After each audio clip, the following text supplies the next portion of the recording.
From Central Indiana's #1 news source, this is Fox 59 Tonight. Good evening. Thank you for joining us here on Fox 59 Tonight. I'm Cameron Riddle.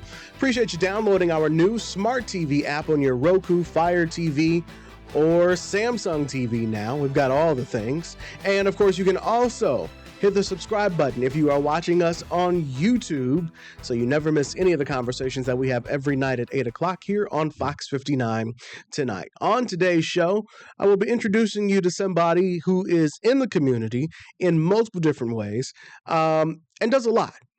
It's actually kind of hard to figure out what does she do, because she does so many things, including a lot of mentoring of young ladies here in Central Indiana. Today, we introduce you to a community leader and mentor, Aleanya Moore, with Ladies Under Construction, Inc. Again, that's just one of the many things that she does. Aleanya, how are you? I'm doing good, Cameron. How are you? I'm good. It's good to finally talk to you in person, because I always am watching from afar the different things that you post and the things that you're involved in. What all do you do? Well, first of all, I'm a mother first. I have a daughter named Imani. She's 13 years old. Really? So outside of that, really an advocate. I would say an advocate, a mentor, a coach. I like to say I'm all things girls and women empowerment, youth empowerment. And so I have a mentoring program, just like you stated, actually celebrating its 16th year. Congratulations. Ladies Under Construction, a local nonprofit serving girls ages 5 to 17. Outside of that, I do life coaching. And like I said, really anything empowerment, very, very dedicated to my church. I attend New Direction Church here in Indianapolis. And so looking to do a lot of work with the youth there, working with the women. And so I like to say anything that has to do with the empowerment of our people. So let's first talk about your organization. How did that come to be? How did Ladies Under Construction become formed? Yeah. So for me, growing up as a young girl and not really having the women role models that as I look back needed growing up, not really understanding my worth, not really understanding, what does it look like to be on that road to becoming a woman. I ended up, I like to say, turning a lot of my childhood pain into the purpose of who I am today. Mm-hmm. And so Ladies Under Construction actually is the name, Ladies Under Construction, because we're all under construction. No one is ever complete. I believe that with our two arms, one should be reaching back as well as one should be reaching up. And so this is my way to reach back really to the little girl that was inside of me, mm-hmm. That needed someone like me. Mm-hmm. And so being able to develop this organization, have women that look like them, women that understand, helping meet them where they're at in order to take them where they need to be. It allows me to really, really, I would say, pay homage as well to some of the people that did pour into me when I was younger. And so with this organization, I just strive to continue to build community, sisterhood, and also accountability among sectors, whether it's families, social media. A lot of times we see a lot of things, we share a lot of things, we promote a lot of things unknowingly, and it's not positive. It's not positive. Mm-hmm. And so my job is really just to continue to get the word out and offer a hand and offer a help to those that are in need. So we'll come back to Ladies Under Construction, but what are some of all the other things that you're involved in? Because again, you do a lot of things. Let's see. I'm a speaker. You probably have saw me. I've done TEDx speaking. I do a lot of speaking at different colleges, different schools, different organizations. Believe it or not, I'm in school. Congratulations. A lot of people, thank you so much. A lot of people are like, what? And honestly, I really multitask well. I make sure I compartmentalize the things that I need to do. Spring of 2026, I'll be graduating graduating from Marian University with Okay. my doctorate degree. Okay. I always tell people it's not where you start, it's where you finish. I ended up graduating high school with a 1.7 GPA. And so, with everything, family, work, and community, all things that I'm doing now, I have a 3.7 GPA with my Congratulations. doctor's degree. Thank you so much. And so, really, it's just a testament to say, it's not about where you start, it's about where you finish, and it's about having that end goal in mind and making sure that no obstacle is going to get in the way of what that end target is. So, since I have you here, I want to talk to Mhm. you about um, one, how do you mentor girls in this day and age? Because we've been talking all summer about what the kids want and where the kids should be and where they shouldn't Yes. be, and the different things, and the fights, the parties, the Mhm. shootings, the whole shebang. And Mhm. everybody has their ideas on how to fix it. Yes. And then also in the news, we've covered a lot of things involving girls that traditionally we would think those are things that boys would be Right. doing, taking police on police chases. I was out at we do our morning show live hits at like 4 a.m. That's when the Okay. news starts. And so there was one day, probably last summer, I think, that I was out over the canal. That's my little spot that I like to do my live Okay. hits for. But at 4 a.m., as I'm standing there waiting to go live, these four girls, teenage girls, are walking down the canal. And first they're being loud. I'm like, what? Who is out here? Right. Like, nobody's supposed to be out here. We shouldn't even be out here. Right. And they walked past and they calmed down when they saw me. I was like, hey, we're sorry. We're sorry. I'm like, y'all be careful out here. Like, Right. does somebody know where you are? Mhm. And so we talk a lot about the male perspective and what teenage boys are doing. Yeah. But we don't talk a lot about what the girls are doing, but you've got an up Right. close view. I'm curious what that world is like right now. I think it depends. I think it depends, and I'll be honest with you. Just as a woman, as a mother, mothers need to step up more. And I know people may give me the backlash and all these different things, but we choose the father of our kids. We choose the type of environment, the type of household, the type of things that we're setting within the household. And so, even if there's things that we may not understand, I think it's our due diligence to be able to gain the resources, the knowledge. A lot of times nowadays, I'll be honest with you, I've been doing this for 16 years. Some people just don't want you to be able to connect and help, Mm-hmm. or if they do want you to help, it's within boundaries. It's only help when I do this or when I do that. But From moms. yes, Okay. and I'll say just from parents in general, for guardians, parents. What happens when you wait until she gets 14, 15, maybe cussing, maybe fighting, doing all these things? We have to be able to plant those seeds when they're younger. We can't we can't only focus on, and I said I'm gonna get backlash on this one, and I understand, Mm-hmm. but we can't focus on just our young girls shaking their tails all day. Mm-hmm. We'll enroll them in dance group, they'll be dancing, they'll do the TikToks, they'll do all these different things, and guess what? It's cute when they're 6, Mm-hmm. you say. It's cute when they're 7. It's cute when they're 8. So what happens when all of that gets out of control and now they're being fast or now they're doing this and being a little bit, too grown? I think that when you see kids that are out, like you said, 4 in the morning, a group of girls, Mm-hmm. that's disheartening. Very disheartening as a mother, as a community woman in general. And unfortunately, if there's girls that are out there, and then if you do come to them and try to be that village and speak with them, it's no telling what can come from that.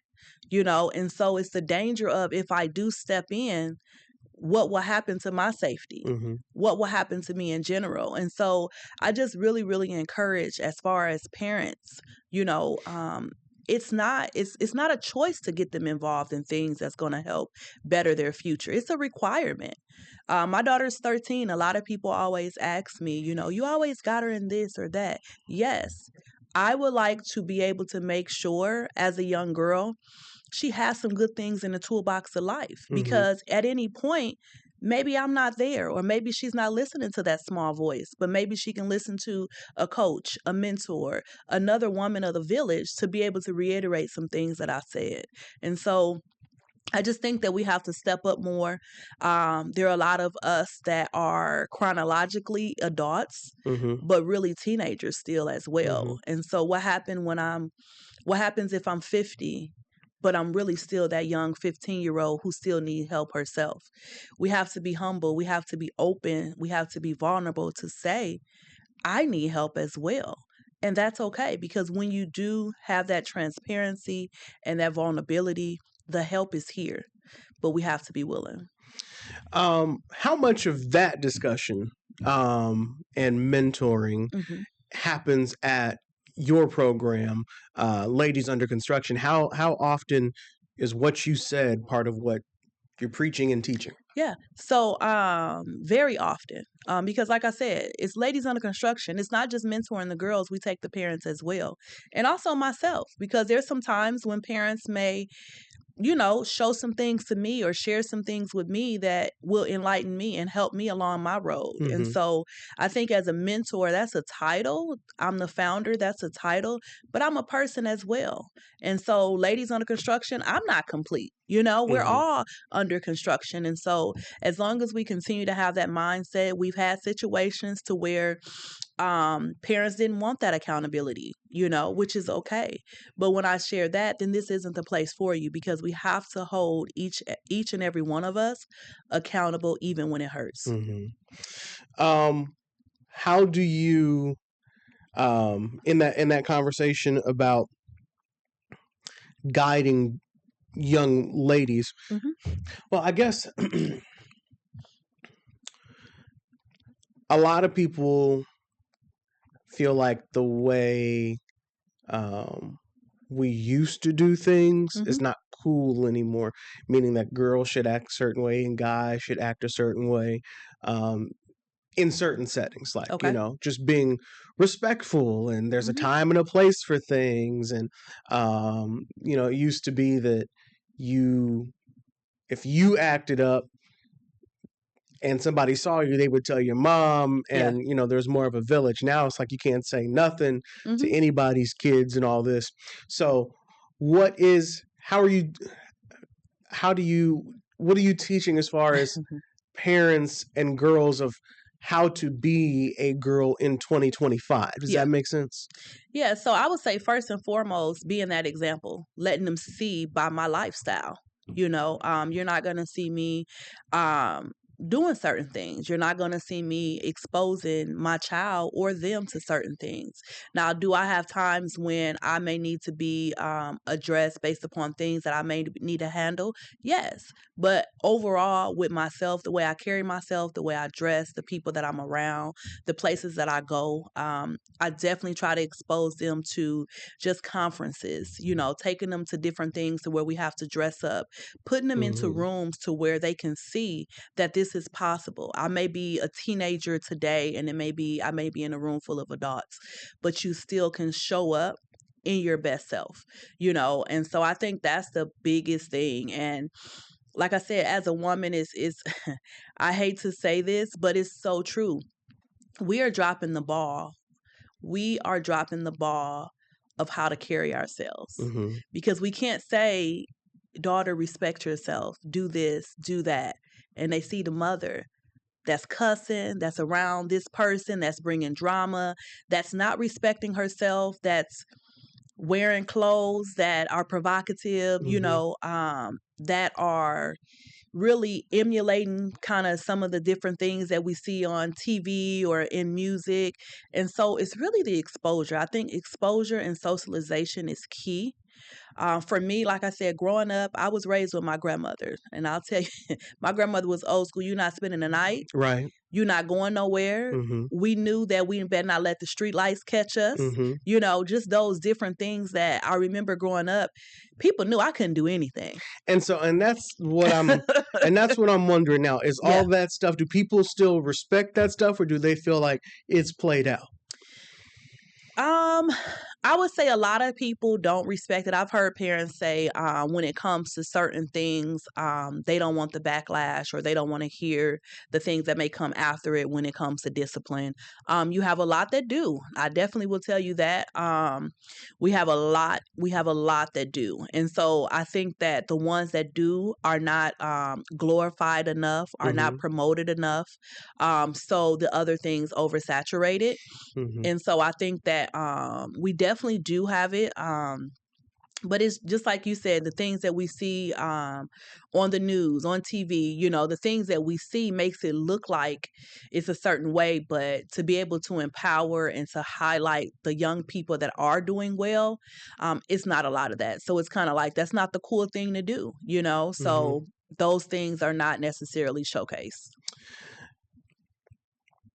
What has the response been, especially to moms, when you say like we're kind of losing the plot here? Depends on the parent. I definitely overall it's good because I think relationship building is key. Mm-hmm. Relationship building is key as it relates to before you try to tell them what to do or what they're not to do, how are you connected with them? I think a lot of times we have people that have resources and things and they may mean well, Mm-hmm. but people don't want you to just talk at them. People want you to meet them where they're at. People want you to empathize with where they're at. People want you to understand a little bit from their lens, even if you feel like you can't. There's many things that I may not be able to relate with, but I do empathize with. And I make that sacrifice to make sure that I improvise with them because the girls is the goal to be able to plant those seeds and help them. And so, do I always get it right? No. Are there always situations where parents agree or parents want to hear it? No. I just dealt with a major situation where it just in generally, I was with a parent. They were with our organization for a few years. Mm-hmm. Unfortunately, based on information that we shared and the accountability, the pressure got so much that they ended up shifting away from the organization. They definitely need the village. I definitely wanted to make sure they stay connected. But, like I say, when shift happens, I hope the best for them. And I hope that they still, even if it's not our organization, I hope they're able to have a village and find a village to be able to help because ultimately it's not about us as parents. It's about our kids and making sure we can break generational curses. Do you have, how many girls have you worked with over your 16 years? Oh, oh, wow. I would say close to 400. I would Really? say close to 400 girls. Yeah. When you say you didn't have a woman role model growing up, um, do you wonder if the moms who are also trying to figure out what to do also are coming from the same place you are? Yeah, I would definitely say yes. But I think the difference is becoming aware, Mm-hmm. being able to be vulnerable, humbling myself to know that when I had my child, I was 27. At 27, I needed to get a village of women around me that were Mm-hmm. emulating the type of mother I wanted to become. Mm-hmm. Would I be able to be like them? Of course not.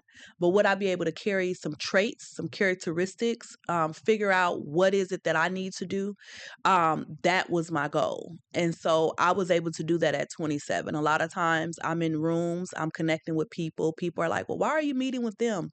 Or you're hanging out with her and she's so much older than you, Mm-hmm. because that's wisdom. Mm-hmm. That's things that I didn't have. And so people that I connected with here, I didn't know anyone here. I'm originally from Ohio. And so moving to Indianapolis and not knowing anyone and cultivating the community, the love, the village, the support that I've been able to do so, not just for myself, but for my daughter has been amazing. Mm-hmm. But I did it with great intentionality. And so I think that it's important that we can say how we were raised, what we didn't have, the type of environment we came from, whether our mother was there, our father was there, or whatever that was. But we have to find out, how can I be able to triumph outside of the trauma that I've been through? And it starts with healing and awareness. And so I think a lot of people are not ready for that when it comes to self-accountability, looking in the mirror. You touch on it just a little bit there, but how did you Yeah. overcome not having that woman role model around you? I wouldn't say I overcame it. I would say I just kind of became aware that Mm-hmm. oftentimes, so I wanted my mother to show up for me as a mother I thought was supposed to. But the Mm-hmm. reality is, my mother is paranoid schizophrenic. My mother was on drugs in the 80s. Mm-hmm. And so, with that, her capacity was different. And so, being raised with my grandmother, I always like to say my grandmother did the best she could with what she had. Mm-hmm. Love her for that. She's no longer here, but she did the best she could with what she had. And so as an adult, I knew that. I understood that. Now, as a kid, as we all know, we don't know when we're going through it, Mm-hmm. but I understood that. I had I like to call her my godmother. She stepped in. I looked at them as a Cosby couple, her and her husband. They were married when I was younger. They were still married now. And so her being able to step in and support my grandmother, looking back, I didn't really understand. At 17, I moved away. I went to University of Cincinnati. I was the first person in my family to go to college. And so from that time, I learned to use resources. I learned to build me a support system. I learned that at 17, this is different, Mm-hmm. but it's okay. Because what I did know is that I didn't want to go back home to the projects. I didn't want to go back home because I didn't really see people living the life that I knew inside of me that I could live. I didn't know what that meant. I didn't know what that looked like, but I knew that it was something different about me. And so I always like to say, me going to campus and living on campus, that was the land of opportunity for me. It was either, okay, this is what your grandmother didn't did, this is what your mom didn't do, but guess Mm-hmm. what? It's on you now. It's on you. And so from then I continue to propel and I continue to stay focused and build a village around me that looked like my future. Now that you are the mother of a teenager, which by the way is kind of hard to believe because you don't look. I did the math already. I was like, that's not Right. right. But you're the mom of a teenager. You're working with these other young girls, and your goal is to give them what you didn't have. Yes. When did you know what you didn't have? I would say probably around 19.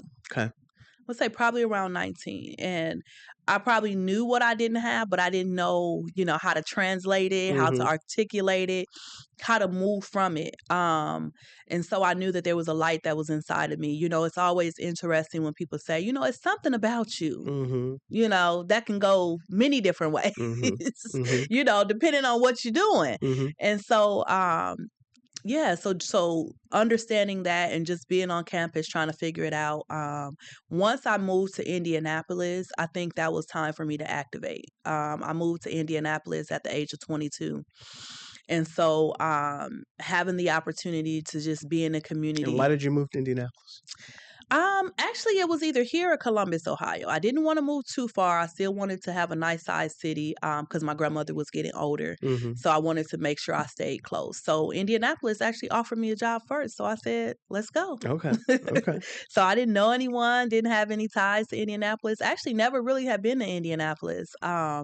And so, yeah, so I'm here. Look, 16, well, actually more than 16 years later, Mm-hmm. but I'm still here and that community has been built. And so, I think it's like I said, it's about that awareness. It's never too late to start. It's never too late to reach back inside that little girl inside of you, the little boy inside of you, to be able to see how can I unlearn some things in order to help teach my children.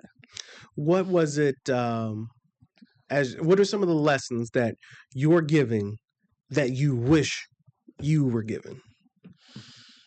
Oh my God. A lot. I think the biggest lesson for me is to know who you are. Mm-hmm. Know who you are. Be confident in who you are. Just like they say, there's no duplicates. There's no do-overs in life. Be who you are unapologetically. If you look this way, if you sound this way, whatever your personality is, know who you are and embrace it. Mm-hmm. I would say also, I think another thing I'm trying to think, wow. I would say it probably has to do with self-worth. So kind of attest to it in the same aspect of knowing who you are. I think value yourself. Mm-hmm. You're a jewel, you're a gem. Value yourself. I do wish that that self-worth was emulated a lot more. I do wish that we have more examples of women who are showing, womanhood in the essence as it should be. It took a while for me to be able to really, really understand the femininity, get into femininity, Mm-hmm. because the world has us thinking that we have to be independent and we Mm-hmm. have to do this by ourselves, and we don't need no man, or we don't need anybody for this. and Mm-hmm. and so for me, it took a while for me to understand femininity, because I wasn't around women Mm-hmm. that was able to display that because Mm-hmm. of whatever reason, lack of knowledge, lack of wanting to, Mm-hmm. whatever that meant. But As the kids would say now, you're in your soft era. yes, Your soft girl soft girl era, era. as they Yes. say. Yes. And and as they say now, I tell people that's the T. That's the Mm-hmm. T. The soft girl era is the T. That's the, if we knew then what we know now, that's the key, Mm-hmm. to being able to discover you in your fullness. I think there's a lot of factors that hinder that for whatever reason, no fault of anyone, but being able to understand, like, what does it mean to be a woman? What does it mean to be a woman of value, of virtue, and being able to understand that? I'm really big on making sure that I am the example first for my daughter. I believe that as a mother, I should be my daughter's first best friend, my daughter's first confidant, Mm-hmm. the first example. If I'm displaying myself certain ways, why wouldn't she? Mm-hmm. We can't, before, growing up, we used to say stay in a child's place. We Mm-hmm. knew what a child's place was in the 80s and the 90s. Today in the 21st century, staying in a child's place, I wouldn't want to be in a child's Right. place. Right. So I think a lot of times we try to take things that we knew and we grew up, well, these kids need to stay in a child's place. Have you looked at society today? Right. What is a child's place? Yeah. It's scary, so for them to stay in such a place like that, we're not teaching them well. All good points. We've got a couple minutes left, but tell people, one, how to get in touch with you in your program, because I'm also thinking, I wonder how many dads out there who may be raising a daughter could be benefiting from Yeah. sending their daughter to you. Yes, yes. We actually have one father. He's a single father. His daughter's been in our program for a couple years. She's doing amazing. He's amazing. He has a solid village around him, being able to make sure she gets to events. We Mm-hmm. assist with that as well. So really, for ladies under construction, it's Ladies Under Construction. We are on Facebook. We also have our website. It's ladiesunderconstruction.net. Also, if you are someone that is not tech savvy, we do have a hotline. It's 317-721-4LUC. We actually run our fall programming. It actually starts this month. It starts in September. We run a 12-week mentoring program, as well as spring program, which is also 12 weeks. So those are two programs that we run. We're actually next month kicking off for high school girls, sex Okay. education. Okay. So they're not Important. getting the information from peers and TikTok and Yes. Snapchat And apparently the schools they don't everywhere. really want the schools telling you anymore, No, but no, it no, still no. happens, so somebody needs to know about it. Yes, indeed. And so we have some parents that have been trained on an evidence-based curriculum. So I'm very excited about that. Okay. I won't be facilitating. That's not my ministry. Ministry. Mm-hmm. Mm-hmm. But we do have a certain group of ladies that's going to be doing that. And so I'm always open for a conversation, open for to provide resources. And hey, if my organization is not something that you feel like is a fit for you and your daughter, we have other organizations out there. Definitely want to give a shout out to those organizations. You have Inner Beauty, Crystal Hines. You Mm-hmm. have Sonia Cook. You have so many different other ladies that are out here doing the similar things that I'm doing. And so it takes a village, it takes a community, and as long as we all walk in our purpose and do what's needed, it'll be a change. Aleanya, thanks so much for coming on. I definitely will want to have you back, especially when we have some other conversations. We have our roundtables about teenagers and what to do in these days, because you bring a very unique perspective with the young ladies. So thank you for all you do, and thanks for coming to share everything that you do. Thank you so much for having me. All right, more Fox 59 Tonight is coming up after this.